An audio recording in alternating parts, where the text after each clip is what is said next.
Então, queridos, nós estamos na nossa penúltima mensagem dessa série Generosidade. E, primeiro, eu sempre tenho deixado ao final de cada mensagem um desafio, não tão diretivo, para que a gente tenha a oportunidade de refletir o que Deus fala com a gente e se propõe a fazer algo que tem a ver com a nossa vida. Então, eu não tenho como dizer o que especificamente você deve fazer. Mas a questão há ideias do que, de modo generalista, de repente Deus pode te mostrar claramente algo. Então, no último culto, eu deixei esses desafios aqui, que foi você orar e pedir a Deus que revelasse se você podia assumir um compromisso, que até agora tem procrastinado, que o nosso assunto foi compromisso, no último culto, generosidade é um compromisso que nós deveríamos ter. Então, de alguma maneira, quantas vezes a gente assume compromissos que depois a gente não cumpre? E ser generoso talvez é um desses compromissos, Segundo, identificar uma família, um ministério que você possa apoiar concretamente através de uma oferta antes que alguém te peça. Não sei se você chegou a fazer isso, se não fez, ainda tem a oportunidade de orar e pedir também sobre isso algum lugar que você possa ajudar e ainda organize com antecedência um ato social, o serviço comunitário, mobilize pessoas com antecedência clara e coração disposto. Provavelmente, se você não fez na semana passada, nessa próxima semana, nós vamos ter muitas pessoas para ajudar, Mais uma vez, aí as enchentes estão acontecendo pelo estado, e talvez não tão grave como foi no ano passado, mas vamos ter a demanda, com certeza, aí de estar ajudando famílias. Hoje, o nosso tema é generosidade, uma missão que nós temos que cumprir. Missão, acredito que todos nós saibamos o que é. Missão é um objetivo, é algo que nós temos como ênfase da nossa vida.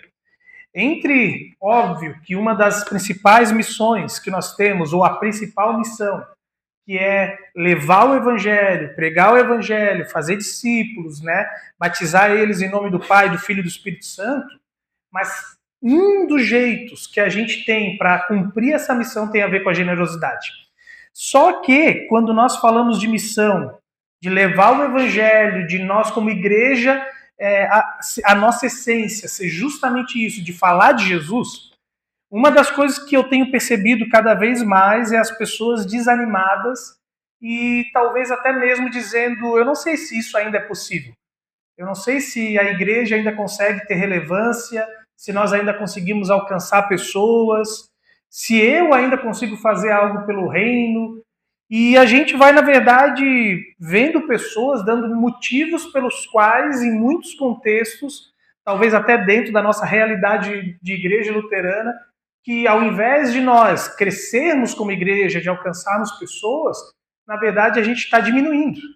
Nós temos visto o decréscimo, a diminuição do número de pessoas participando das nossas atividades. E aí a gente justifica de diversas maneiras. Eu já ouvi pessoas que gostam de dizer a culpa de nós não sermos bem-sucedidos na nossa missão é do pastor. É que talvez o pastor não está fazendo a sua parte, ele não faz a visitação adequadamente, a pregação não é tão boa, isso, aquilo. E, de alguma maneira, é óbvio que muitas vezes o pastor vai ter alguma realidade de culpa, os ministros do evangelho não vão ser perfeitos, mas isso é muito simplório para dizer que, no caso, isso é o principal motivo. Tem pessoas que vão dizer, o motivo pelo qual a gente não é bem sucedido como igreja na missão é o culto. É que o nosso culto não é muito cativante. De repente, de novo, o ambiente de culto não é aquilo que a gente gostaria. Os bancos são duros. Não sei. O ambiente é muito quente, é muito frio. O pastor demora demais na pregação. A pregação é muito curta. O louvor, as músicas que cantam são muito antigas. Não, a música é muito nova. Tem bateria, tem isso, tem aquilo. E aí a gente vai tentando argumentar de que o problema está no culto, está no nossa principal celebração. Também eu vejo pessoas dizendo que um dos motivos é que, na realidade, não tem a ver com a igreja, mas tem a ver com as pessoas. Muitas vezes a gente ouve, né, de que as pessoas dizem assim, o problema é que a gente não alcança pessoas, na verdade é o próprio mundo. As pessoas não querem saber de Deus. Elas não querem mais buscar Deus, elas não têm interesse em religião, elas não querem. Só que, sim, há pessoas que são avessas a tudo aquilo que tem a ver com Deus. Mas o que mais a gente tem ouvido através de pesquisas é que, na realidade, o problema das pessoas que não estão numa igreja não tem a ver com o relacionamento com Deus. Na verdade, elas são avessas à religiosidade cristã, à tradição cristã, a tudo aquilo que nós muitas vezes vivemos, mas não somos de verdade. E essas pessoas, na maioria das vezes, elas dizem, eu quero saber de Deus, mas eu não quero saber daquilo que a igreja se tornou, a religião se tornou. Então, se você pesquisar um pouco, esses 3 motivos, a gente poderia até dizer, olha, em algum grau, sim, pode ser verdade, mas há algo muito mais profundo que a gente talvez não gosta de assumir essa realidade, não gosta de aceitar que isso é verdade, que é a questão, será que nós, como igreja, como povo de Deus, estamos realmente fazendo a nossa parte na missão? Ao invés de responsabilizar outras coisas e culpar pessoas e programas e assim por diante, será que nós, como filhos de Deus, entendemos que nós temos parte nessa missão e de que a missão só é bem-sucedida quando a parte de Deus, a missão de Deus acontece junto com a nossa? De que a missão é uma parceria entre Deus e nós, e que nós não podemos somente achar que Deus vai fazer tudo sozinho se Ele nos chama de cooperadores? Esse é o ponto-chave da conversa de hoje e que eu quero convidar você a abrir a sua Bíblia, lá em 2 Coríntios, capítulo 9. 2 Coríntios, capítulo 9, para nós entendermos como nós podemos ser mais eficazes nessa missão. 2 Coríntios, capítulo 9. Nós lemos na semana passada do versículo 1 até o 5 e hoje nós vamos estudar do versículo 6 até o 15.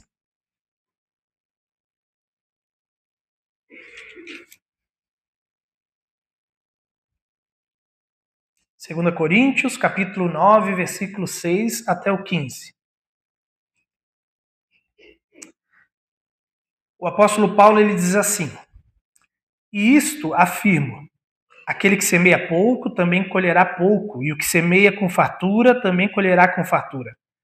Cada um contribua segundo tiver proposto no coração, não com tristeza ou por necessidade, porque Deus ama quem dá com alegria. Deus pode tornar abundante em vocês toda a graça, a fim de que, tendo sempre em tudo ampla suficiência, vocês sejam abundantes em toda boa obra. Como está escrito, distribuiu, deu aos pobres, a sua justiça permanece para sempre. E Deus, que dá semente ao que semeia o pão, para alimento também suprirá, e aumentará as sementes, e multiplicará os frutos da justiça de vocês. Assim vocês serão enriquecidos em tudo, para toda a generosidade, a qual por meio de nós resultam em orações de gratidão a Deus. Porque o serviço desta assistência não só supre a necessidade dos santos, mas também transborda em muitas orações de gratidão a Deus. Na prova desse serviço, eles glorificam a Deus pela obediência da confissão que vocês fazem do Evangelho de Cristo e pela generosidade com que vocês contribuem para eles e para todos. Enquanto eles oram por vocês, com grande afeto, por causa da extraordinária graça de Deus que foi dada a vocês, graças a Deus pelo seu dom indescritível. Irmãos, então, como é que a gente pode cumprir essa missão da generosidade? Como é que nós podemos entender que se essa é uma das missões que nós temos para poder levar o Evangelho, Paulo, na verdade, além de tudo que nós conversamos até aqui, agora a ênfase está em ele mostrar, ao final desse capítulo 9, a parceria que Deus quer que a gente faça com Deus. E se é uma parceria, na verdade, a primeira coisa que Paulo está enfatizando desde o início desse capítulo 8 e 9, desde esse trecho que ele está enfatizando esse assunto da generosidade aos Coríntios, ele está falando sobre Deus, acima de tudo. Se você perceber, capítulo 8, Paulo fala sobre a graça de Deus que tocou aquela igreja. Então a generosidade é fruto da missão de Deus. É Deus quem tem uma missão e que essa missão atua de maneira generosa. Ele não particiona. Então tudo começa com a gente entender que, em primeiro lugar, o sucesso da missão da igreja não tem a ver com quem nós somos ou o que fazemos, por assim dizer. A missão da igreja, ela só é bem-sucedida quando a gente realmente entende e confia naquilo que Deus está fazendo. O que o apóstolo Paulo vai dizer aqui? Primeiro, que a missão de Deus é gerar a generosidade.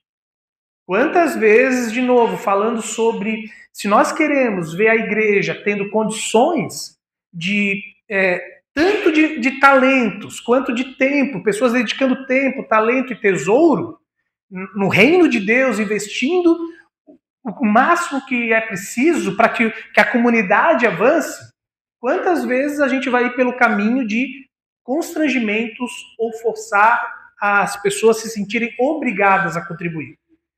Só que, na verdade, Paulo vai mostrar que, em primeiro lugar, é Deus quem toca os corações. Você pode tentar constranger, você pode tentar prender, criar regras, criar padrões, mas se Deus não tocar, as pessoas não vão ser generosas. Quando Paulo diz aqui, e Deus é poderoso para fazer que lhe seja acrescentada toda a graça, para que em todas as coisas, em todo o tempo, tendo tudo que é necessário, vocês transbordem toda a boa obra. Ele está dizendo, Deus é poderoso para fazer que seja acrescentada.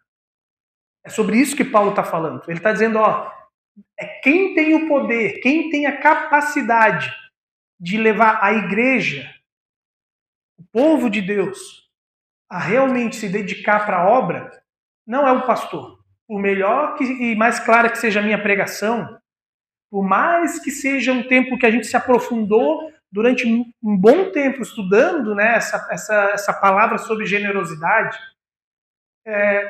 isso não garante que a igreja aqui vai se tornar generosa ou qualquer outra comunidade da paróquia, como nós estamos estudando, né, em toda a paróquia esse tema, que a nossa paróquia vai se tornar uma paróquia superabundante em dons, né, pessoas servindo com seu tempo e talento e também financeiramente. Tudo depende, em primeiro lugar, de a gente clamar a Deus e dizer, Deus, se é tu quem pode convencer as pessoas, se há pessoas que ainda não entendem o que é ser generoso e ainda não entenderam a graça de Deus, porque, em primeiro lugar, é isso, a generosidade, Paulo está falando, é fruto da graça. Então, nós precisamos orar muito mais para que pessoas que ainda não se converteram verdadeiramente, que participam da comunidade simplesmente por tradição e religiosidade, elas entendam de verdade o que é a graça de Deus. De que elas não venham para a comunidade por tradição de família da família, que elas não venham porque elas têm medo de ir para o inferno, que elas não participem da comunidade porque elas querem batizar o filho, casar, ser sepultados aqui. Não que isso não faça parte da vida de fé, de ter esse acompanhamento entre irmãos, mas o foco tem que ser que elas venham por Deus e não pelos motivos errados. Mas somente quem pode convencer as pessoas a virem para a comunidade pelo motivo correto e a contribuírem pelo motivo correto é Deus. Então, se é Deus quem gera, a missão de Deus é convencer. E a própria palavra vai dizer que o Espírito Santo ele é responsável por gerar o arrependimento, a conversão e a santidade. Então, nós precisamos, em primeiro lugar, entender, se não depende de nós, a transformação, nós precisamos orar pelas conversões, para que Deus faça isso. Segundo, é Deus quem dá as condições para que a gente consiga avançar. Então, Paulo diz aqui, e Deus é poderoso para fazer que lhe seja acrescentada toda graça, para que em todas as coisas, em todo o tempo, tendo tudo o que é necessário, vocês transbordem toda boa obra. Aquele que supre a semente ao que semeia e o pão ao que come, também lhe suprirá e aumentará a semente e fará crescer os frutos da sua justiça. Vocês serão enriquecidos de todas as formas para que possam ser generosos em todas as ocasiões. Queridos, muitas vezes o que a gente vai ver é que falta algo especificamente. De novo, talvez a gente diga que estão faltando pessoas para servirem na obra. E aí a gente talvez tenta forçar com que pessoas sirvam até mesmo em ministérios que elas não têm dons. Quantas vezes a gente vê na realidade, eu não conheço porque eu acabei de chegar aqui, mas acredito que não é muito diferente ou que tem mudado há pouco tempo isso, mas a maior parte das igrejas luteranas, na hora de escolher um presbitério, é quase que uma dificuldade quase impossível de ser cumprida. As poucas que lidam com a mudança nessa realidade foi porque entenderam que é Deus quem tem que tocar no coração e dar as pessoas adequadas para isso. Quantas vezes a gente percebe que faltam trabalhadores no presbitério, no culto infantil, para trabalhar com jovens e em diversas áreas da comunidade. É Deus quem dá os dons. É Deus quem concede dons. É Deus quem concede condições financeiras para que a obra dele aconteça. O interesse não deveria ser nosso em primeiro lugar. Ele tem condições, como Paulo diz aqui, de que se há necessidades que fazem realmente diferença para que o reino de Deus avance, necessidades de tempo, talento, mas também de tesouro, Deus vai abençoar pessoas da comunidade ou vai acrescentar pessoas a comunidades de acordo com a necessidade que essa igreja tem.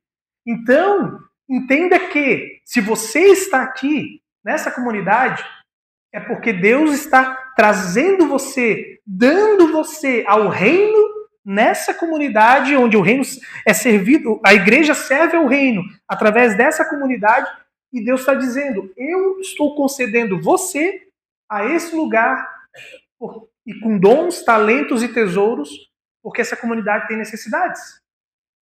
Não é porque os seus pais trouxeram para cá, não é simplesmente porque talvez algum amigo convidou você, mas Deus tem cumprido a missão dele, que é que o reino avance em todos os lugares, em todas as nações.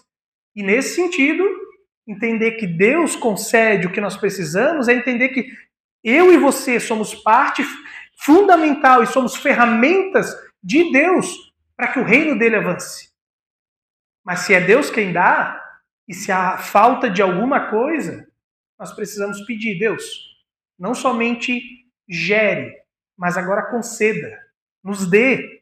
Nós estamos precisando de condições financeiras para fazer determinada obra, Senhor, nos dê. Antes de nós sairmos fazendo por conta própria, antes de sairmos constrangendo as pessoas ou querendo obrigar, a questão é, Senhor, tu sabes, a obra é tua, o reino é teu, se é tu quem gera no coração o desejo e é tu quem trazes as pessoas, coloca diante de nós essas pessoas. Simplesmente vamos comunicar, Deus, a necessidade. Mas é tu quem vai dar as condições para que a tua obra aconteça. E ainda, então, por último, quando a gente fala justamente de dar as condições, é Deus quem frutifica. Paulo diz, aquele que supre a semente ao que semeia e o pão ao que come, também lhe suprirá e aumentará a semente e fará crescer frutos da sua justiça. Deus gera, Deus dá as condições e ele faz frutificar. É ele quem faz com que a transformação aconteça. É ele quem faz com que aquilo que precisa realmente acontecer, a atitude na vida das pessoas, não adianta eu ficar insistindo. Quantas vezes a gente fica querendo quase que obrigar as pessoas a assumirem compromissos? E, de novo, é Deus quem vai, de verdade, tocar e dizer, agora vai e faça. Não adianta eu ficar simplesmente falando, querendo convencer vocês dos desafios, se eu não entender que a obra é de Deus e que o meu passo é orar para que a comunidade responda ao que Deus está fazendo nas suas vidas, nas nossas vidas. Não adianta eu criar um monte de estratégia, ou o presbitério, a liderança da igreja criar um monte, se nós não orarmos. E isso vale para a igreja. Não adianta nós queremos culpar pessoas, porque a missão não está acontecendo enquanto nós não entendermos que nós precisamos orar mais e pedir: Deus, gere. Deus, faça com que a atitude, né, o sentimento, o desejo, todo esse processo de pessoas quererem dar, venha de ti. Senhor, frutifique, transforme. E ainda eu te pergunto, queridos, nessa parte de Deus, se Deus está sempre trabalhando, suprindo e fazendo crescer as sementes, o que tem te impedido de confiar mais que Ele nos dará tudo o que precisamos para sermos generosos? O que está te impedindo, se você entende que a maior parte da missão depende de Deus, o que te impede de você entender que, ou de confiar que Ele vai conceder o que a nossa comunidade precisa no tempo certo, o que, de repente, determinados ministérios da nossa comunidade precisam, e assim por diante. E aí, então, se a maior parte da missão é de Deus, como é que entra a nossa parceria? Se Deus tem a missão da generosidade, nós também temos. Mas o que Paulo fala sobre a nossa parte? Em resumo, é que a nossa parte é semear. É sobre isso que Paulo está falando aqui. Se for resumir tudo que eu for falar, é uma única palavra que você precisa entender. Da nossa parte é sermos semeadores. É isso que Paulo espera de nós. Ele diz no versículo 6, lembrem-se, aquele que semeia pouco também colherá pouco, e aquele que semeia com fartura também colherá com fartura. Então o fato é, primeira coisa, a semeadura não pode ser com avareza. Se nós temos que semear, na lógica da semeadura você vai lançar o máximo de sementes possíveis, sabendo que se você bota poucas sementes, você vai colher pouco. É isso, é simples, não tem muito mais o que falar.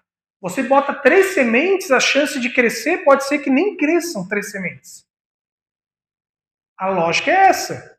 Quanto mais sementes você botar, mesmo que for no teu quintal, primeiro, a chance de brotar é maior do que se você botar uma semente. Então nós não podemos achar que fazer um convite de vez em quando para alguém vir participar da igreja, falar uma vez, de vez em quando, da palavra de Deus, que isso já é suficiente. Não adianta achar que plantar uma vez no ano é suficiente para nós termos uma colheita que sirva para o resto da vida. Todos os anos o agricultor tem que fazer todo o processo novamente de preparar a terra, de adubar, de plantar. E é isso. A vida da agricultura é algo constante, é um processo contínuo e repetitivo. Mas aí a gente acha que convidar uma vez uma pessoa na comunidade, isso já é suficiente. Isso é significado do que avareza. É dizer, eu já fiz a minha parte. E eu acho que isso é suficiente. Isso não é generosidade. E o mundo tenta dizer pra gente que você insistir demais, isso é ser chato, isso é ser inconveniente. Mas nós não podemos ir pelo que o mundo diz. O fato é, nós temos uma missão. E a missão se cumpre através da generosidade. Então, quanto mais você falar do amor de Deus, quanto mais nós pregarmos a palavra, quanto mais nós convidarmos, melhor. Quanto mais nós espalharmos a palavra de formas diferentes, melhor. Então, tudo que é ferramenta que estiver ao nosso alcance para que o evangelho puro seja pregado, melhor. Mas aí, de novo, se nós somos responsáveis de semear, se Deus gera, Ele dá e faz frutificar, mas somos nós que pregamos, como ouvirão, se não há quem pregue? E como crerão de quem nada ouviram? Então, de quem que é a culpa, de novo, da igreja luterana e da nossa comunidade talvez estar estagnada ou até decrescendo? Eu fiz essa semana retrasada.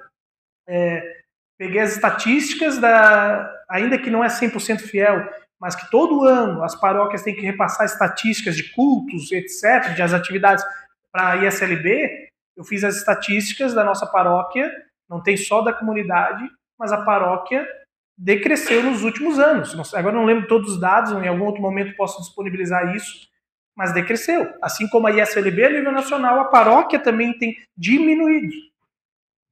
E aí, de quem é a responsabilidade? É se nós estamos semeando com generosidade. Quanto mais sementes pela cidade nós lançarmos, maior vai ser a colheita. Segundo, a semeadura é com um coração livre e alegre. Então, queridos, Paulo diz no versículo 7, cada um dê conforme determinou em seu coração, não com peso ou por obrigação, pois Deus ama quem dá com alegria. Queridos, pregar a palavra, semear a palavra, não pode ser porque eu venho para cá reclamando, mas por que me pedem para contribuir? Por que eu sou obrigado? Você não é obrigado a contribuir. Você se sente obrigado a contribuir, pelo menos financeiramente, porque muitas vezes nós estamos com a intenção errada. Nós estamos na igreja preocupados com coisas que não são as essências da vida de fé. Nós estamos preocupados, de novo, em batizar, casar e ser sepultados. De ter alguém para falar por mim e me elogiar, talvez, não sei, quando eu morrer, talvez. Mas o ponto-chave deveria ser, nós estamos aqui contribuindo para que o evangelho avance. E se nós estamos com a motivação correta de que nós queremos ver vidas sendo transformadas, a alegria vai ser algo que vai brotar em mim, porque assim como o Espírito Santo veio habitar em mim, ele gera frutos, e eu estou contente de viver para o reino de Deus, eu quero que isso se estenda para outras pessoas. Então eu não preciso de uma religiosidade, de regras, para me dizer com quanto que eu devo contribuir. É isso que Paulo está dizendo. Por isso que Paulo aqui não cita em nenhum momento o dízimo. Não quer dizer que o dízimo deixou de ser uma referência bíblica lá do Antigo Testamento. Tem gente que vai dizer que o dízimo não é algo bíblico. Eu já digo o contrário. O meu parecer como pastor é: o dízimo continua sendo uma referência. A referência não é o que a comunidade, no seu jeito de se organizar. E não está errado, não é pecaminoso nós temos um orçamento entre os membros e dizer, nós gostaríamos que, em média, cada membro, de acordo com o que ganha, contribuísse com isso. Mas nós não precisaríamos e nem deveríamos fazer isso. O certo seria, aqui está a referência. Mas a referência do dízimo é só o mínimo do que Deus espera da gente. Eu ganho tanto, 10% do meu salário é isso, mas se eu precisar, e se Deus me chamar, eu vou dar muito mais. Se eu ver que o reino de Deus está precisando de muito mais do que agora está sendo concedido, eu vou ofertar mais, com alegria. Não porque alguém está me cobrando. Não porque alguém está dizendo, tu está atrasado. Você não deve para Deus. Você pode dever para a igreja, mas a igreja não é o reino de Deus. Nós não temos dívida com Deus. E isso traz peso, mas o reino de Deus traz alegria plena. Terceiro, a semeadura é com fé no sustento de Deus. O apóstolo Paulo diz, e Deus é poderoso para fazer que lhe seja acrescentada toda a graça. Vocês serão enriquecidos de todas as formas, para que possam ser generosos em qualquer ocasião. Então, o ponto-chave é confiar em Deus de que, se Deus está me chamando para talvez me dedicar na comunidade de fé, em algum ministério, que Deus vai me dar condições, talvez para trabalhar menos e ainda ter o sustento adequado para minha família e para o reino dele. Talvez eu vou ter que abrir mão de algumas coisas do tempo que eu gasto com determinadas coisas para poder servir ao reino dele. Se Deus está me chamando, dizendo hoje, eu preciso ser mais generoso e sair daquela obrigação para algo livre, eu tenho que entender que Deus vai me dar condições e Ele vai suprir saúde, com finanças e tantas coisas para que eu possa abençoar o reino com maior generosidade. É saber que é Deus quem dá também as condições financeiras. E se for preciso, Ele vai me dar uma bonificação no salário, Ele vai me dar um reajuste ou me dar um emprego novo. Se eu me dispor a investir no reino dele, não na minha vida de maneira egoísta. É a fé no sustento de Deus. Quinto, semeando como testemunho do evangelho que cremos. Eu já vinha falando sobre isso, mas Paulo diz aqui, o serviço de vocês não está apenas suprindo as necessidades do povo, mas transbordando em muitas expressões desculpa, eu pulei. Deixa eu ver aqui. Aqui eu pulei um, deixa eu ver.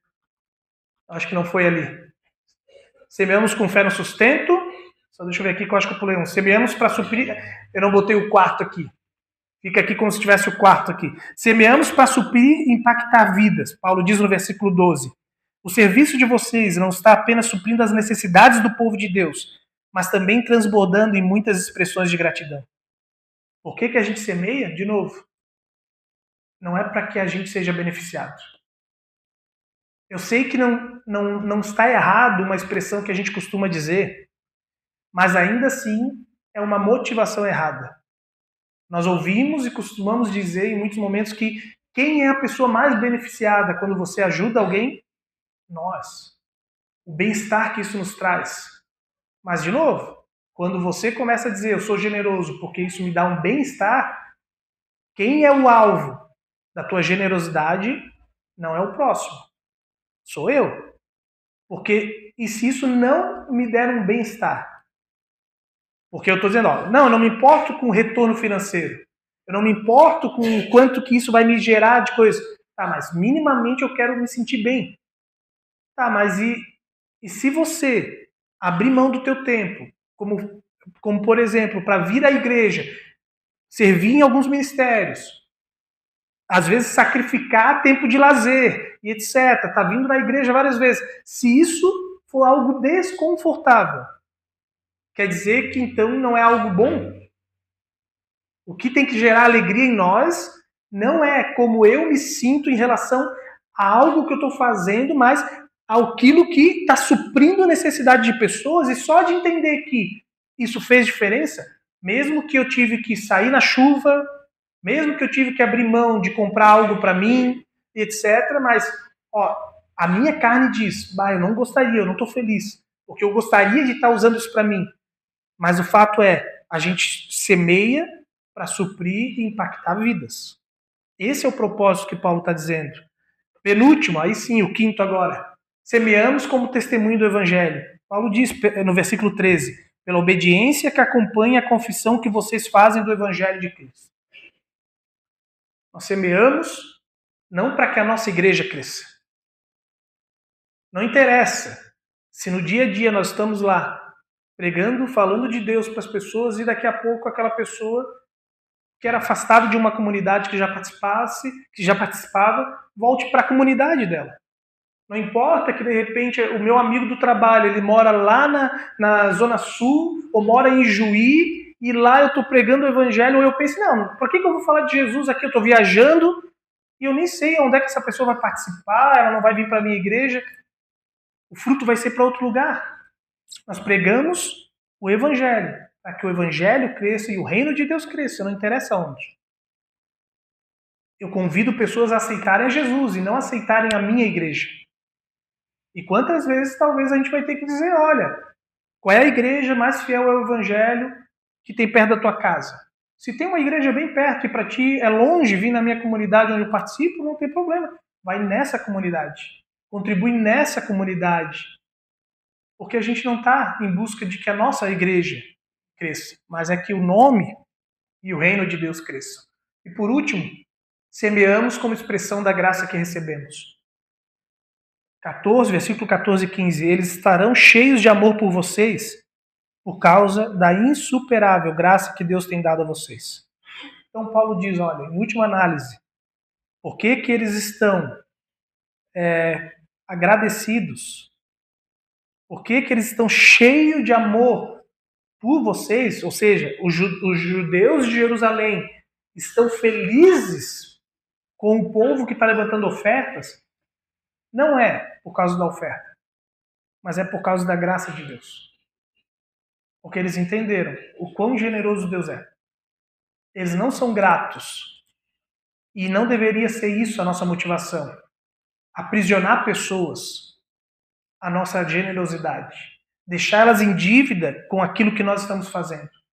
Mas quando nós somos generosos, é para que as pessoas se constranjam do amor de Deus e elas digam, se essa pessoa é tão generosa assim, só Deus para fazer isso na vida de um ser humano. Não é natural o ser humano ser generoso. Pelo contrário, nós somos egoístas. O pecado que habita em nós é extremamente egoísta. Então, se essa igreja é generosa, é porque Deus verdadeiramente está lá. E é lá que eu vou ir, porque lá eu vou conseguir me encontrar com Deus. Não porque essa igreja tem o melhor pastor, não porque essa igreja tem o melhor louvor, não porque essa igreja tem o melhor banco, não porque tem os melhores líderes, mas porque essa igreja tem a presença de Deus. Não que a gente não deva fazer tudo com excelência, não que essas coisas não ajudem para que o evangelho seja pregado, mas eu garanto que quando a presença de Deus, a generosa presença de Deus for visível no nosso meio e através de nós, não importa se a estrutura aqui é tão forte. Quantas vezes talvez você já deve ter visto, e volta e meia eu tenho visto ainda na internet, vídeos das igrejas na África. Regiões mais pobres. A África não é só região pobre. Regiões onde eles botaram lá um forrinho qualquer, um teto qualquer, bancos de madeira, madeira não como o nosso, madeira é o tronco, e lá está sendo pregado o evangelho, e está cheio, porque a presença de Deus é visível. Quando as pessoas verem o Espírito Santo fluindo generosamente das nossas vidas, de todos os jeitos, no amor a Deus, no amor ao próximo e no serviço ao mundo, pode ter certeza que o mundo, a cidade de Panambi, o bairro da Zona Norte vai ser impactado e nós vamos ver a nossa igreja ainda mais cheia, porque nós vamos estar cooperando com Deus. E aí eu te deixo 3 desafios, então, sobre amar a Deus. Observe. Ali ficou errado, né? Observe um tempo essa semana, tire um tempo essa semana para orar especificamente, pedindo que Deus renove em você o desejo de cumprir a missão e seja Ele mesmo a fonte da sua generosidade. Tira um tempo para poder dizer, Deus, eis-me aqui de novo para te servir. Estou aqui para poder pregar o Evangelho generosamente, semear o máximo possível. Escolha uma pessoa próxima, vizinho, família, colega, e pratique um ato concreto de generosidade. Um convite sincero, uma ajuda prática, uma escuta atenta. Tira o tempo para convidar alguém. Eu digo, não é para que a nossa igreja cresça, mas se é feito o vídeo resumo das pregações, não é só para a gente. A gente geralmente pensa, isso é bom para a nossa igreja. Não. Nós deveríamos olhar, se está lá essa disponibilidade da pregação, é para que a gente compartilhe, para que isso chegue ao máximo de pessoas. A gente compartilha tantas coisas, às vezes nas redes sociais, e não compartilha o evangelho. Não tem problema se tu quer compartilhar qualquer outra coisa, mas o básico é isso, é compartilhar o evangelho. E assim vai, às vezes ter ferramentas, folhetos evangelísticos para que a gente possa distribuir tudo que é tipo de ferramenta. E ainda, identifique uma necessidade real na sua comunidade, na nossa igreja, e dê um passo concreto para suprir essa carência com o que você tem. Tempo, recurso ou talento, e seja resposta visível do amor de Deus nesse mundo. E aí, comunidade, aqui eu falei ainda que igreja, mas na verdade é na nossa cidade também. Identifique algo tanto aqui na igreja, mas quanto na nossa cidade, que você possa fazer. E diga, eu vou ajudar de alguma maneira. Faça algo. Vamos orar? Tem um minuto em silêncio para você ainda reagir ao que Deus tem falado com você ao longo dessa mensagem. Se quiser de olhos abertos ou já fechando seus olhos para se concentrar melhor, se você assim preferir. Tira um minuto em silêncio e vá respondendo a Deus com as suas palavras e em seguida eu oro com você. Nós oramos juntos.